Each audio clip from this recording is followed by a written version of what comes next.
All right, joining us now, Louisiana Republican Senator John Kennedy. Senator, welcome back to Fox News Sunday. All right, let me start there. You hear that these attacks continue overnight, although President Trump has said to President Putin, you got to stop it, knock it off. There are brand new polling numbers that we've got out today that the American people do not think President Trump is handling this well. His job approval on handling Russia and Ukraine is at 36% and 39%, respectively. Is it foolish to think that Putin does want peace? And will he be emboldened if part of this deal includes giving him territory? I think, Shannon, America is paying the price right now for President Biden's appeasement. The Biden people believed in diplomacy, first, last, and always. We're in a knife fight with Russia and China and Iran, and the Biden people wanted to quote Socrates to them. I see what you see. Here's what I see. Putin has reneged on every promise that he has made to President Trump. His latest proposal is, well, nothing. He wants to keep all the territory that he's taken. He wants to prohibit Ukraine from joining NATO, and he wants America and Europe to stop helping Ukraine. I think that Putin thinks that America has taken the bullet train to Chunktown. I think he thinks we're afraid of him. He has jacked around President Trump at every turn. He has disrespected our president. I don't think it's going to get any better until we make it clear to Mr. Putin that we are willing to turn him and his country into fish food. And I'm not talking about nuclear weapons or nuclear war. I would start with oil, which I will be glad to talk about if you want.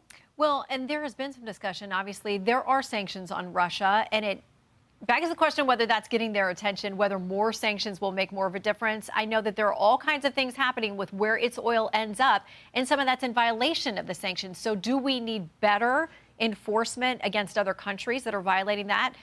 Where do we go from here on getting Russia's attention? Well, America, under President Biden, and Europe agreed that Russia can continue to sell its oil as long as they don't get more than $60 a barrel.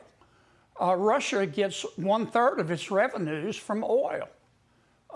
We need to stop all of the sales of oil. We need to get Russia down and choke them.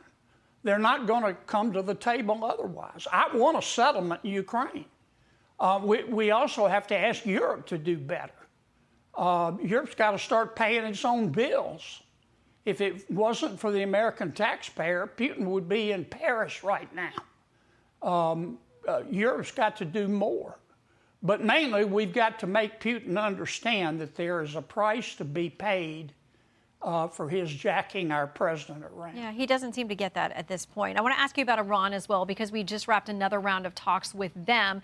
President Trump was asked by Time Magazine, this lengthy interview he had with them, about whether he worries about the U.S., quote, being dragged into a military situation with Iran because Israel takes action. But here's what he said. I may go in very willingly. If we can't get a deal, if we don't make a deal, I'll be leading the pack. What do you think happens if we get militarily involved with a strike on Iran? Well, we're involved militarily with Iran. Iran hates America as much as it hates Israel. I would love to see a settlement with Iran, but Iran can't have access, directly or indirectly, to nuclear weapons. If Iran gets a weapon or is days away from getting a weapon, there will be a war. Iran won't start it, and America won't start it. Israel will. And Israel knows that if Iran gets a bomb, Israel is a smoke turkey. The first thing Iran will do will be to bomb Israel. And Israel's not going to tolerate that, and I don't blame them.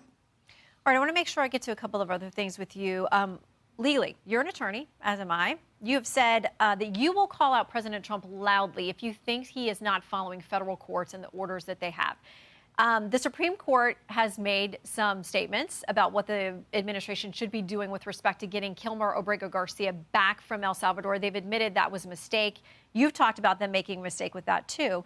But federal judge Paula Zinnes does not think this administration is complying with that order. Here's a little bit of her order from April 22nd coming down on the Trump administration, saying there's been a continued mischaracterization of the Supreme Court's order. She's used the word specious. She said there's been willful and intentional noncompliance. Now, the president's legal team sees that order to facilitate and effectuate his return differently, clearly, than Paula Zinnes, the judge, sees that. What do you think the Supreme Court meant, and do you think the administration's in compliance? I don't think President Trump has defied any federal orders. I don't know what these judges expect the federal government to do. Bukele has said he's not returning Mr. Garcia. Mr. Garcia is not coming back to the United States, ever. I don't think the federal courts can direct the executive branch to go in and try to take Mr. Garcia by force. I also think that Mr. Bukele in El Salvador is taking advice from China. He's much closer to China than he is to the United States. People don't realize that. And I think China is loving all this turmoil. I don't think that let me say it again, I don't think the president has defied any orders of a judge, nor should he. I believe in the rule of law. If you don't like a judge's opinion, you can criticize it. You can appeal it. That's why God made courts of appeal. If you're an elected official, you can quit if somebody orders you to defy it, but you can't defy it. That will undermine the legitimacy of our entire system. But I don't think that President Trump has done that. I just don't know what these federal judges expect the executive branch to do.